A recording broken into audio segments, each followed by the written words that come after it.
Vamos falar um pouquinho de Copa do Mundo, de futebol feminino, né? Onde a nossa seleção brasileira lá representa o nosso país. A seleção que quem está acompanhando aí viu aí que a gente teve uma estreia contra a Jamaica, onde a gente ganhou de 3-0, ganhamos de 3-0 aí, né? O primeiro jogo, já o segundo jogo, né? Foi 3-2 Austrália, e nós vamos para o terceiro jogo, né? Com a missão de ganhar a Itália para passar para a próxima fase, para não depender de resultado nenhum, né? A seleção hoje encontra um problema grave, né? Vamos dizer assim, né? Onde a melhor jogadora nossa, a melhor do mundo, que é a Marta, né?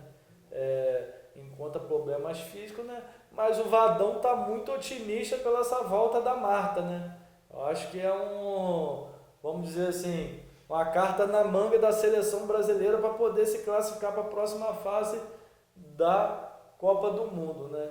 Acredita-se que será a última Copa da Marta, né? Da Cristiane, né? Então a seleção fez um pacto, né? Para ver se conquista essa tão sonhada Copa do Mundo, né? Ao meu ver, né? A seleção tem qualidade, né? Mas acaba que a idade também da nossa seleção um pouco avançada, isso pesa muito, mas olhando de outra forma também, a experiência também, né? Brasil que chegou muito perto, né? E não conseguiu ganhar, agora está tendo a oportunidade de mais uma vez ganhar essa Copa do Mundo. Tem os Estados Unidos que tem uma grande seleções e outras seleções que vêm crescendo ao longo do ano, né? Mas eu acredito ao longo dos anos. Mas eu acredito assim que a gente, além de ter um bom grupo, a gente tem a individualidade, né? A gente precisa torcer para que a Marta volte. A Marta hoje é um diferencial na seleção brasileira. Vamos torcer para que isso aconteça mais rápido possível, né? A Marta possa atuar os 90 minutos ou dar sua participação, mesmo que seja às vezes um tempo só de 45 minutos.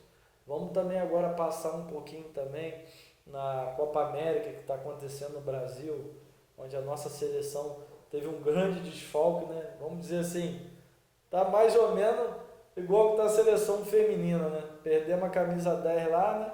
Só que a seleção feminina ainda tem esperança da Marta fazer os próximos jogos. Com a nossa seleção masculina foi diferente, né? Tivemos a infelicidade de perder o Neymar, né? Muito hoje se pergunta aí na rede social até onde vai a importância do Neymar na seleção brasileira. Mas eu acredito que o Neymar tem muita bola, acho que o Neymar precisa focar um pouquinho mais, né? Focar, acho que ele está muito disperso, essas turbulências todas que estão acontecendo na vida dele. Acho que ele perdeu um pouquinho o foco. E a seleção hoje precisa muito do Neymar. O Neymar tem um potencial, é um jogador diferenciado, mas ele precisa focar. E assim, acaba que eu acho que quando o Neymar está na seleção, ele acaba tirando um pouquinho o espaço do Coutinho, né?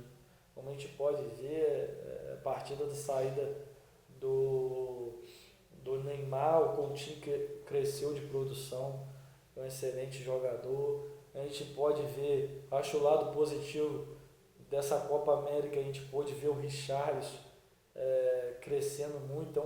É um jogador que vestiu a camisa da seleção e não sentiu o peso, né? Acho que chegou mostrando para que veio.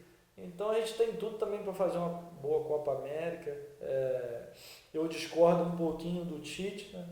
Em algumas situações. Eu acho que a lateral direita a gente já poderia estar dando a oportunidade a um jogador mais jovem, até porque o Daniel Alves já está, se eu não me engano, nos 36 anos, a idade já pesa. Será que a gente vai aproveitar ele para outra Copa, né? Já teve a oportunidade que teve de ganhar Copas, infelizmente não conseguiu.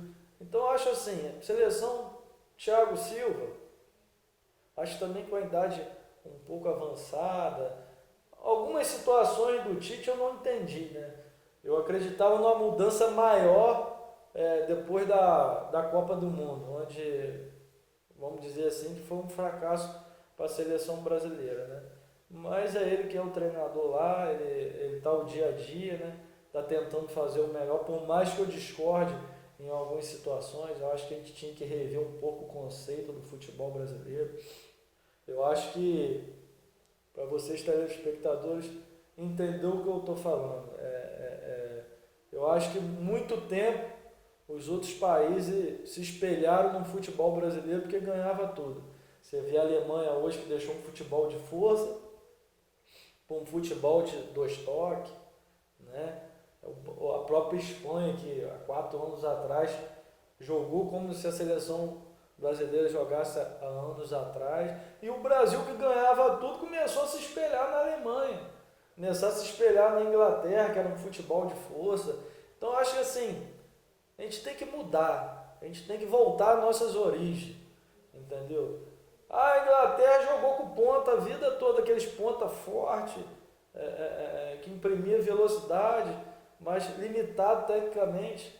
Aí a gente deixou nossos pontas de qualidade, morreram-se um Bebeto, morreram-se um Sávio, os caras que tinham qualidade, que jogavam pela ponta, um Denilson, para ter hoje, nada contra um Douglas Costa, um Willian, mas para mim são jogadores simples, né?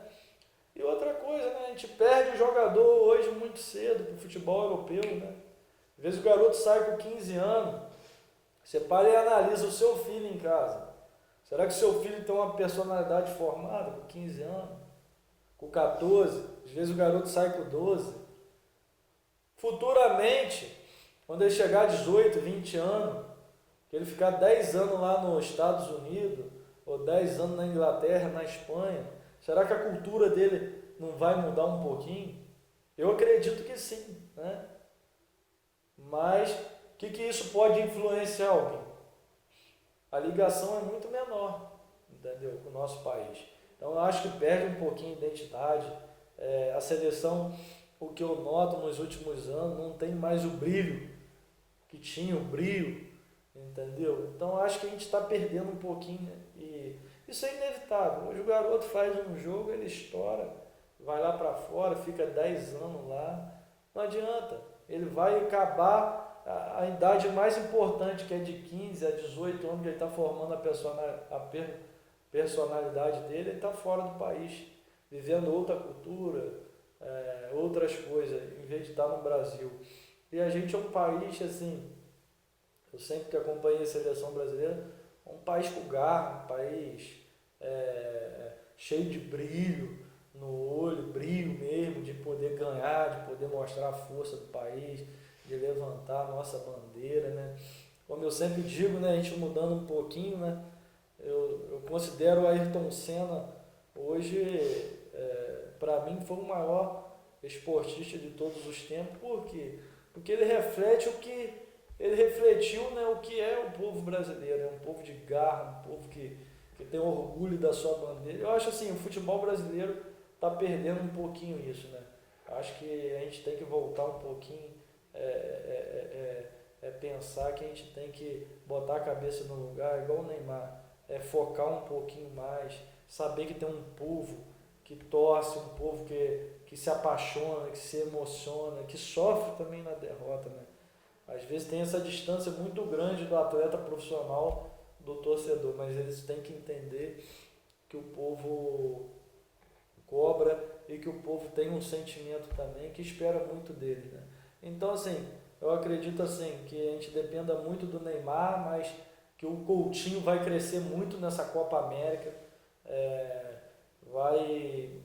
vai ficar mais solto na seleção brasileira, e eu acredito muito no potencial do Richarlison. Hoje é o jogador da seleção brasileira que eu vejo que tem um potencial. Queria até mandar um abraço para o empresário dele, o Renato, que é meu amigo, Renatinho Velasco, de Duas Barras aí, um grande parceiro aí do esporte do nosso município aí também.